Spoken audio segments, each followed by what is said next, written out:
প্রতিদিন যদি তোদের মতো বোকাদের ঠকানো যায় তাহলে তো আমি খুব জলদি বনের রাজা হয়ে যাব। বড়লোক হওয়া এখন সময়ের ব্যাপার। জঙ্গলে থাকত এক চালাক শিয়াল। তার মাথায় সারাক্ষণই ঘুরত খারাপ বুদ্ধি। একদিন হরিণ গাছের নিচে বসে ফল খাচ্ছিল। শিয়াল এসে বলল, তোমার ফলের ঝুড়িটা আমাকে দাও, আমি তোমাকে ডাবল করে দেব। লোভে পড়ে হরিণ ঝুড়ি দিয়ে দিল। কিন্তু শিয়াল মনে মনে হাসল, ডাবল আর পাবি না, সবই আমার পেটের ভেতর যাবে। কিছুদিন পর বানর গাছে উঠে পেয়ারা নামাচ্ছিল। শিয়াল এসে বলল, গাছে উঠে কেউ ফল পারে? বড় লাঠি নিয়ে আয়, নিচ থেকেই বেশি ফল পাবি। বানর বিশ্বাস করে চলে গেল, আর শিয়াল সুযোগে সব ফল নিয়ে পালালো। পরে বানর আর হরিণ একসাথে দেখা করে বুঝল দুজনকেই শিয়াল ঠকিয়েছে। রাগে তারা ঠিক করল শিয়ালকে শাস্তি দিতে হবে।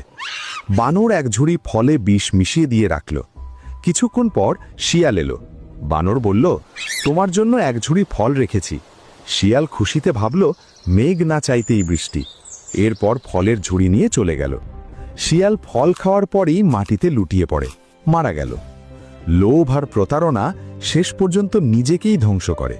অন্যকে ঠকিয়ে পাওয়া সুখ কখনো স্থায়ী হয় না। সততা আর ভালো মনই জীবনের সবচেয়ে বড় শক্তি।